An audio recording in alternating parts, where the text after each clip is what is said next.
Welcome to Real Estate Coaching Radio, starring award-winning real estate coaches and #1 international best-selling authors, Tim and Julie Harris.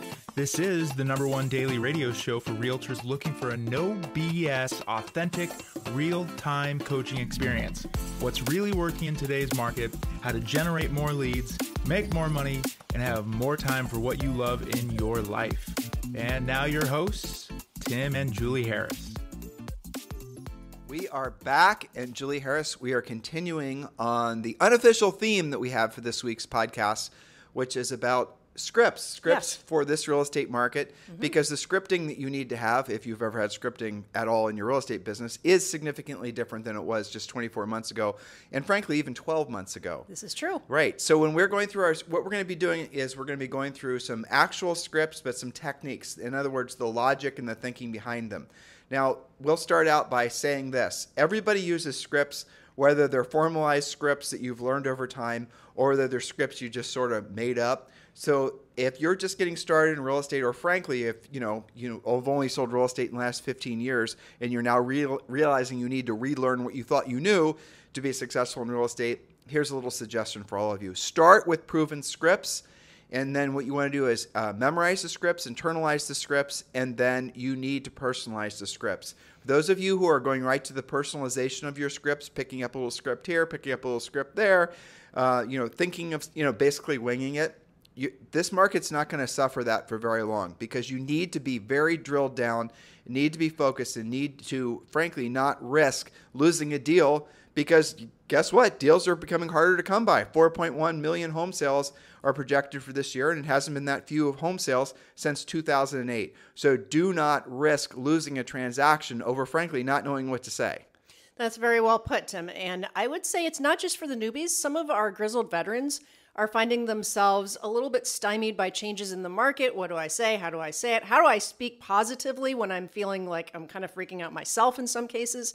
So you nailed it on the head when you said, everybody uses scripts even though they're made up sometimes. But worse than making up your own scripts that are unproven is sometimes not saying anything at all or not talking about real estate at all because you're not sure where the conversation is going. We call those lovingly secret agents, but secret agents don't do very many deals. So today we're going to talk about 4 of the most common things you'll have to deal with, how to deal with them correctly, some basic scripting.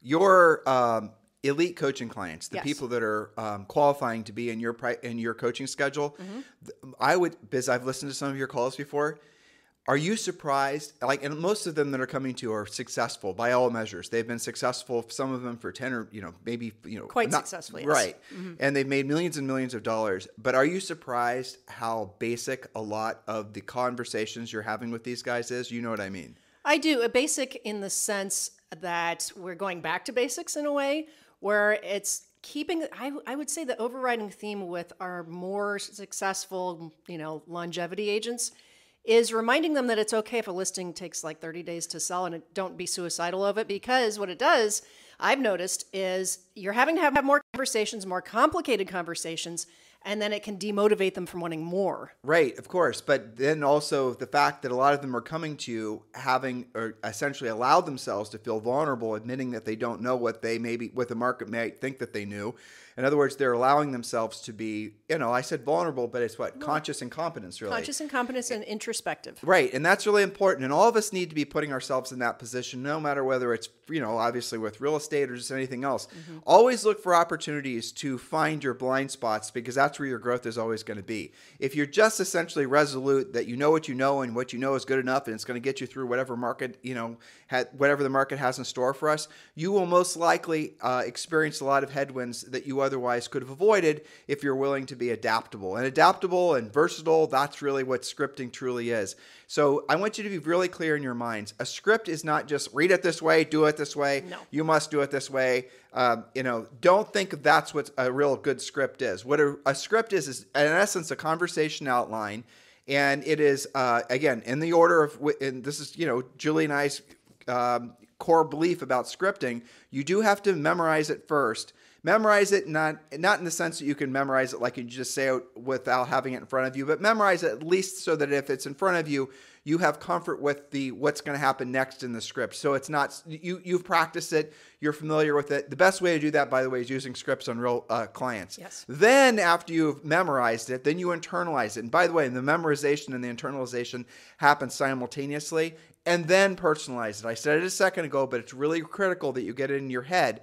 If you want to avoid the pitfalls that many agents are suffering from in this market, just follow the proven path up the market, up the mountain, and not try to create your own. And one of the best proven paths, or for those of you who frankly qualify, is to hire Julie Harris as your personal coach.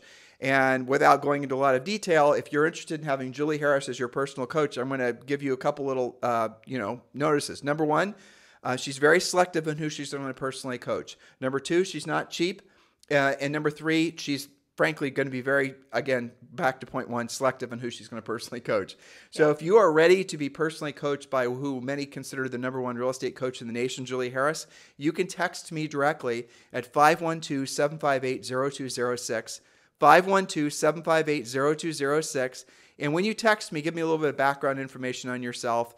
Those of you who know you're ready for Julie, you self-identify every time I say this on the podcast, which is infrequently, because I always get these really great texts from people. I love the backgrounds. Exactly, the background. I've been in the real estate business for this long, and I have this background, I've sold this many houses, and I've been through these different types of markets. So if you know who you are, and you know you're ready for Julie as your personal coach, so do just text me directly at 512-758-0206. So Julie, let's start out with 4 rules. Yes, that's right. So we're going to talk about how to handle some basic questions that will hear all the time in your real estate practice, whether you are a grizzled veteran, a newbie, or anywhere in between. The theme here is stop being a secret agent. Talk about real estate all the time. Be comfortable talking about real estate all the time.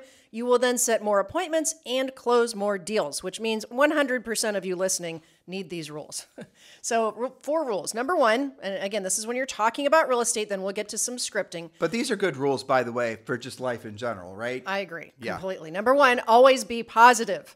Number 2, concentrate on who you are talking to. Make it all about them, not about you. Point number 3, your mindset is always about how you can be of service. How can you be a problem solver? Rule number 4, remember that people move because of their circumstances, not because of market conditions. I'm going to read that again because it's incredibly important. People move because of their circumstances, not because of market conditions. There are always opportunities to help people buy and sell real estate. The market is shifting, not crashing. Keep all your drama tucked in. Again, people move because of their circumstances. In other words, there are a lot of folks, and yes, there has been some people that have taken themselves out of the market for a variety of reasons. All of those people are going to, like say for example, we used this as an example yesterday. Maybe like you're a millennial. Maybe you are married and now you're having your not first kid, but your 3rd kid.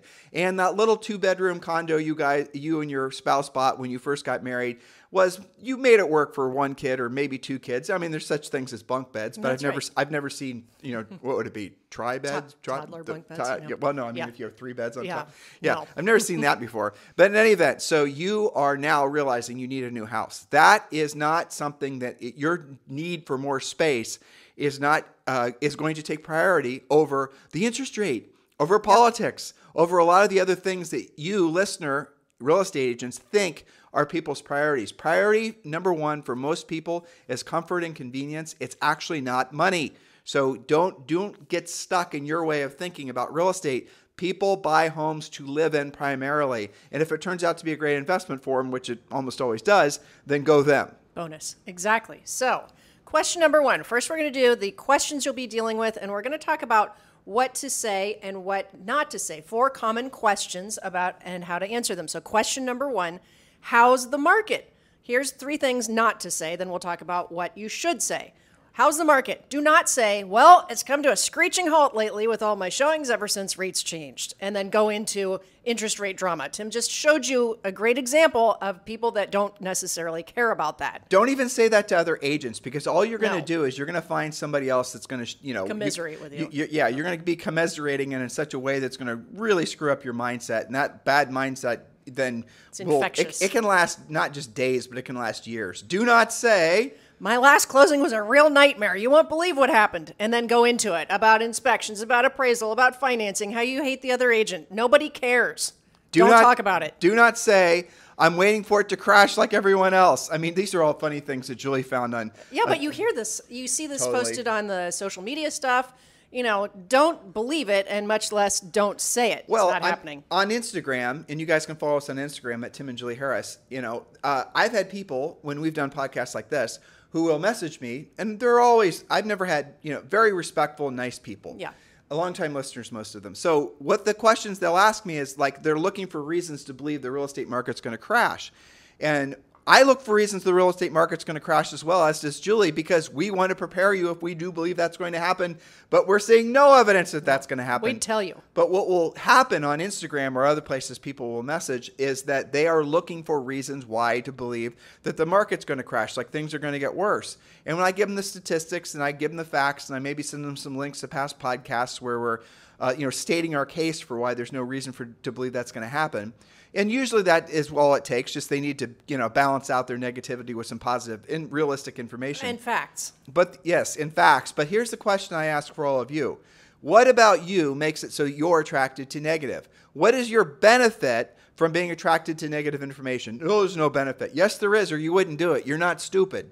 So you are being attracted to negative information and hanging out with other people with, essentially are commiserating, to use Julie's word, in the same stew. Why is it that you're attracted to that? What's your benefit? Stick with the word benefit. Don't change my word, listeners. Well, here's the answer. Because when you are believing that tomorrow is going to be worse than today, right? If you do not believe that tomorrow is going to create more opportunities than today, what does that give you permission to do today? And the answer is, and a lot of you don't like this word, but it is true, you give yourself permission not to work hard. You give yourself permission to be lazy. You give your permission to not do what you don't want to do when you don't want to do at the highest level.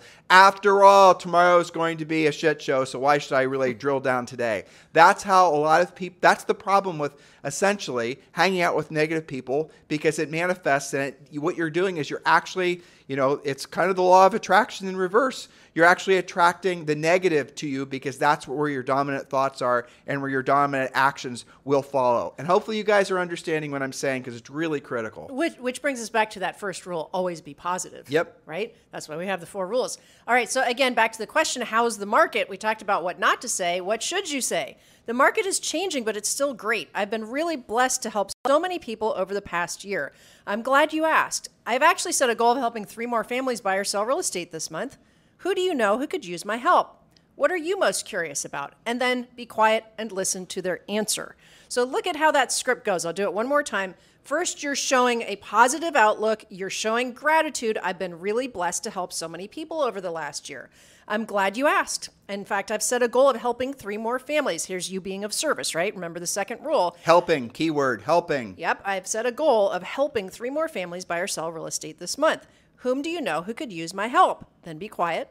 And what are you most curious about? Okay, they might be an investor. They might have a kid that's a first-time buyer. Who knows? Be quiet and listen to their answer. And remember, Julie's, one of the first things that she said is do not talk about yourself. Do not talk about yourself, because when you do, people automatically stop listening. People want you to show interest in them. They do not want you to sit around and listen as you show interest in yourself, okay?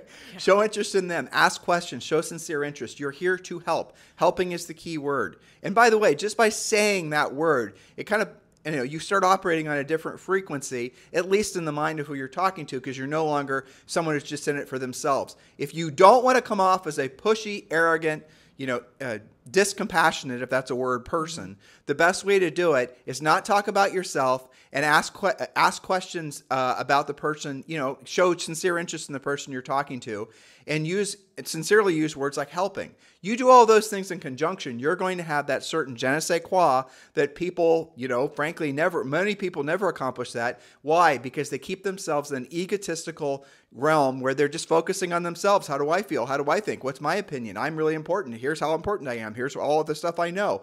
Nobody cares. They really don't. If they want your opinion on something, you give them your opinion. Make sure you're not, feeding into any negative, unless there's obviously something negative. I mean, if there's an alien invasion happening, there's really difficult to put a good spin on that. Well, I don't know. Maybe they're looking for land. Did I mention Did I mention the alien invasion starts with them bringing down a bunch of oddly human-shaped crock pots?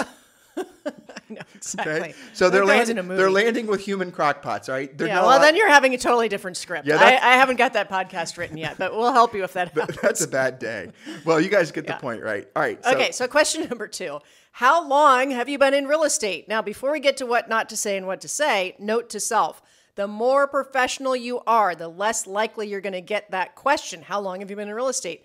Dress well, learn your scripts, and know what's actually happening in the market versus just the headlines or the gossip.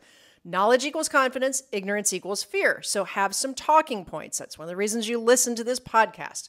So back to the question, how long have you been in real estate? Well, do not say, well, I just got my license last month or yesterday. Or I just won the Platinum Award. They don't know what that means. Or I've sold more homes than anybody else in my office. These are things not to say. And I covered our bases on newbie answers and more grizzled veteran answers. Well, but here's the thing you guys got to understand. Other than those of you who just got your licenses yesterday, that question really doesn't mean anything to the person asking it. The consumer does not know how to actually value your they're just asking that question to be conversational. Exactly. So don't take it that seriously. So, for example, you can, and we run into them all the time. How long have you been in real estate? 10 years. Well, that doesn't really tell you anything. So how many houses have you sold in the last 10 years?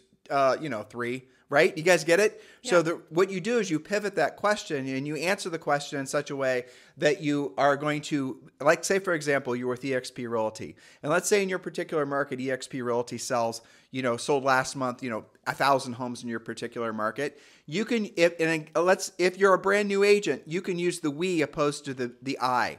Like, well, I'm so glad you asked that question. And, I joined with eXp Realty because in our market last month, we sold over 1,000 homes. Now, I've been selling real estate now for less than a year, but I have to tell you, the momentum I have right now is fantastic.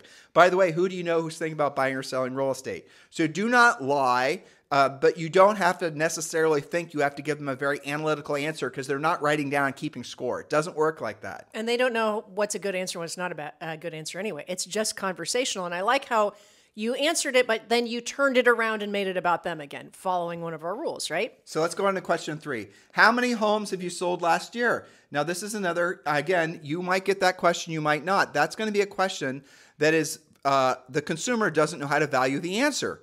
And you can lean back into the answer being something about what your brokerage had done, or you can, if you did sell a lot of houses. But again, you got to remember the consumer doesn't know how to value your answer, so don't get stuck on that. But if you are getting questions like this, which frankly you very rarely will get questions like this, even on a listing appointment, it's because you did not prepare prior. So if you get a question like this on a listing appointment, it's because you did not send a pre-listing pack ahead of time, because you did not pre-answer all these, kind of confrontational questions that might come out of the seller's mind prior to you getting to the house. That is your lack of preparedness.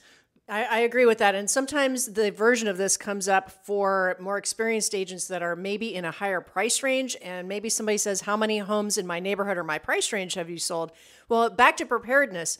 Maybe there's only been 2 sales in that entire price range or that neighborhood in the past 24 months. So you better know your stats. Otherwise, they might know better than you, and you could be BSing them, basically. I don't want to, how do I say this?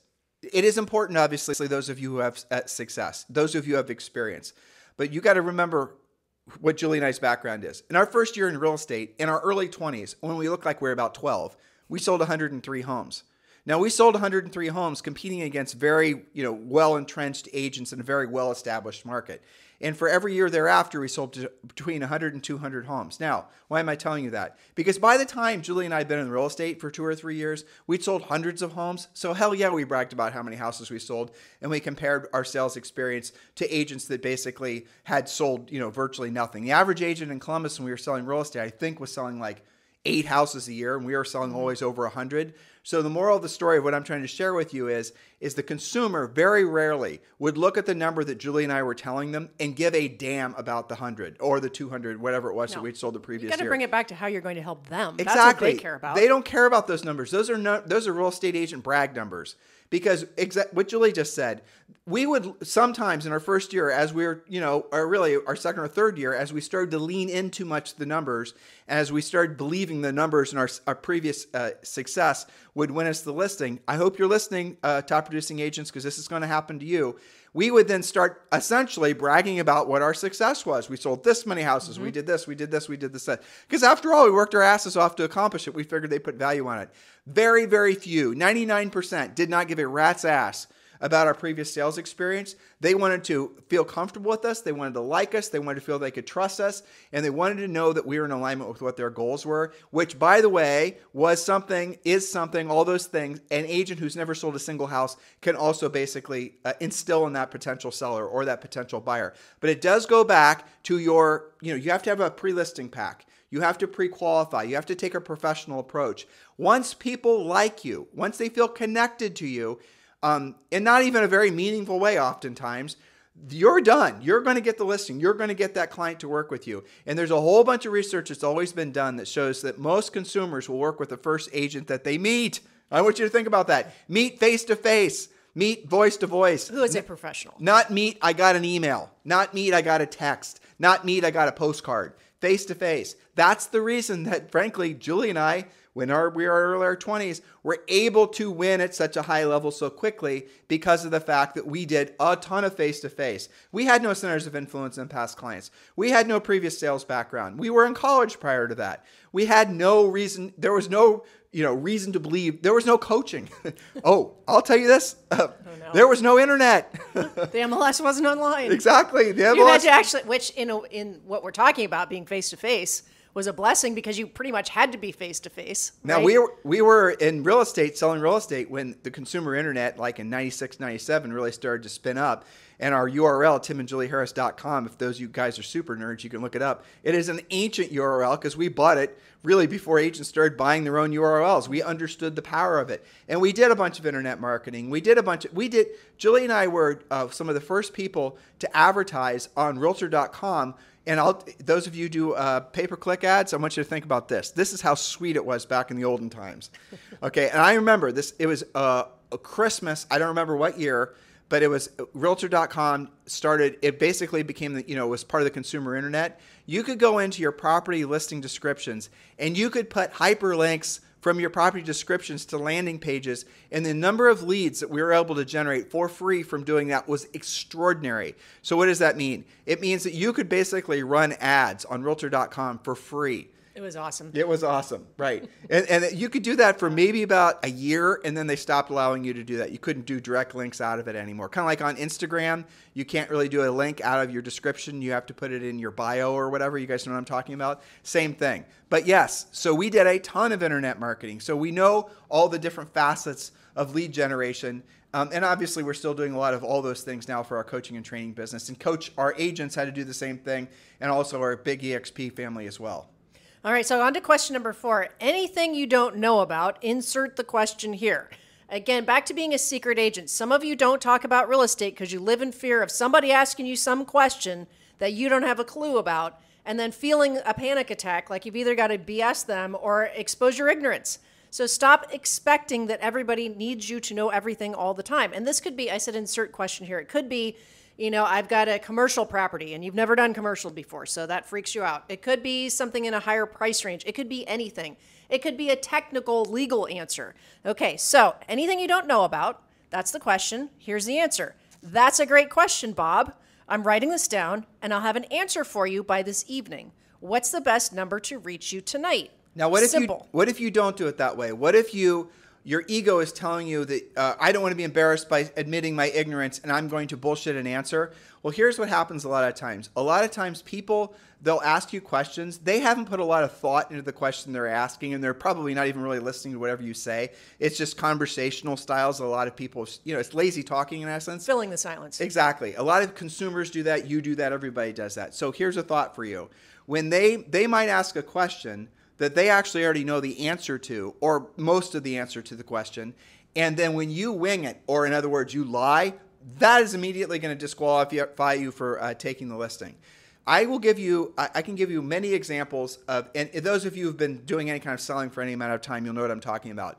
You will win business, and the person that is choosing you over somebody else, or many other people, will come out straight and tell you, the reason I'm doing business with you is because you did not try to like wing it when I asked you a question. They'll actually say, I respected the fact that you needed to think about it and do some research before you answered my question. Or, and this is where really the rubber meets the road, I asked you the same question I asked this other person. I knew this other person did not give me a truthful answer, and you did, so I'm going to list the house with you, or I'm going to do business with you. So what the really important takeaway is, be okay not knowing. And I'll give you guys a personal example. Julie and I took Zoe. She has to go to the doctor for just some sort of medical thing prior to going back in school, and she starts back in school next Friday. Yep. And she's in the 4th grade, which is amazing. It is astonishing. Yes. Yeah. Okay. Not that she's in the 4th grade, but that we have an almost 10-year-old. But she actually made it to 4th grade. She actually is pretty smart. I Yeah. mean, so yeah, that doesn't surprise us. So yeah, someone's in the comments. I can't believe that they think their daughter. Anyway, yeah. So we're at the doctor, and the doctor has been our family physician for 5 years, and I'm talking to him about different things, and I asked him a question about a couple things about me. He didn't know the answers, and he wrote them down. And then later that day, he sent us a WhatsApp with the answers. Did the research before giving us the answer. Gave you the facts. What the facts. Was not at all embarrassed that he didn't know the answer right when he was sitting in front of us. That is a professional. Yeah, and don't you feel better that because you would have had a sense if he was kind of maybe making something up or BSing you. I mean, at the very least, you don't want that kind of response from your doctor. And agents complain that they're not treated like professionals. Well, this is one of those reasons, is because you don't answer like the doctor answered you. I will find out for you. Well, what's more important in that example, Julie, is what if he had basically didn't know the answer, was not wanting to feel embarrassed for admitting that he didn't know the answer, and gave me the wrong answer. That's what I'm saying. And it's a doctor, to which I would have followed his wrong advice. Exactly. And then some of the agents listening right now are going to be, they're guilty of the same,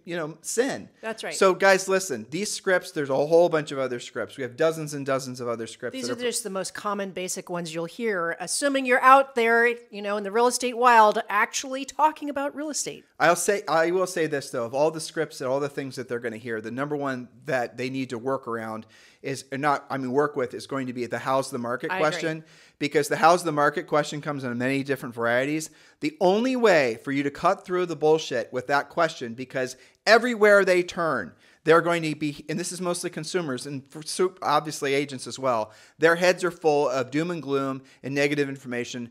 Who cares why? That is what it is. What you need to do is you need to counterbalance that with facts. And Julie and I have done, in the last 6 months, we've probably done 4 podcasts on the facts of what's happening in the market. You need to have those facts at the ready. Maybe just have 3 points. Someone will say, I've heard that the number of foreclosures is increasing dramatically. Or maybe you just got an email from somebody that's trying to sell you some foreclosure list or be an REO agent before the train, all this Mickey Mouse. Well, you're actually going to know the truth. You're going to be able to say, well, here's the interesting thing. Yes, foreclosures increased. That is true. But here's what they increased from. They increased from 2 in our marketplace to 3. So yeah, you could say that was a 50% increase. 33. But yes, you could say that was an increase in foreclosures. Wow. But if you're not focusing on the actual, you guys get the point. So make sure you know the numbers, and don't be surprised how few people actually have taken the time to know the information. And if you want the information, just go to our past podcasts. By the way, thanks to all of you who have given us 5-star reviews on iTunes. And please do take the time to do that. Give us a 5-star review on iTunes. And do let the world know why you like the podcast, what you learned from the podcast. And while you're over on iTunes, or you can do this on our timandjulieharris.com or Spotify or really any place else, you can search for specific content that will answer the question, how's the market? You got to know what all these different statistics of what's going on with home sales. We told you some on this podcast. We always do. Those types of, like, for example, 4.1 million home sales. That's the lowest number since 2008. Well, that sounds bad. Well, not really. In our marketplace, there's this many homes that have sold. The average sale price is this. The average days on the market is this.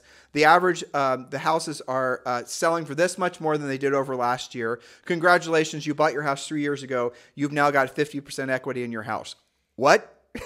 Right. And the reason there's fewer home sales are all good reasons, because people refinance, they have their house is worth a lot. There's not that much on the market. So if you were to sell today, you basically win the real estate lottery. So there's nothing negative happening, right? Well, should I be buying right now? Is it the top of the market? Obviously, it's not the top of the market. There's this amazing thing called inflation. Inflation hurts when you're going to the grocery store, but it helps when you own assets. So, Mr. Buyer, here's the thing with inflation. Are you seeing or expecting your rent price to go down? Are you expecting, if you own a home, the house to devalue in the next 12 months? Well, there's no reason to believe that. Nope. And what we're actually seeing, and here's the statistics. Homes last year in our marketplace were selling for $600, and now the average home is $650. Just like yours, the comps are the same: square footage, bedrooms, baths, condition, right? So I'm not just taking obscure comps to make a point. Now, that means that in the last 12 months, the $600,000 home is now worth $650. That homeowner basically had, a pretty damn good return, basically a 10% return on that investment. And if you factor in what they paid for the house, what their payment on the house is, rather, because of the appreciation, the inflation on that house in the last 12 months, they basically live for free. That $600,000 house probably cost that owner less than $50,000 to live in. The inflation, you guys get what I'm getting at here? That's the type of information that when you have it at your fingertips, you will find people are going to be attracted to you like you cannot flip and believe, because you are a reliable source of information. And especially if they own a home, you're always the purveyor of wonderful news. You're always telling them that they're smart. You're always telling them like that Santa of real estate. You are. They're going to seek you out. They're going to see you in a room of 1,000 people, and they're going to say, "There's Bob. Every time I talk to Bob, he makes me feel good because he tells me how smart I was to buy this house 12 months ago." Well, that's right, because you are training them when they have, maybe they have a 3 a.m. real estate night sweat. Gosh, I saw some crazy headline. I better call Bob and ask him what's actually going on. So you get back to the buyer and you say, "Mr. Buyer, this in 12 months, there's every reason to believe homes are going to inflate even more. Rent prices are going to increase even more. And let's say, for example, you don't like today's interest rate. Well, then guess what? You're not locked in. You're not locked into it for life.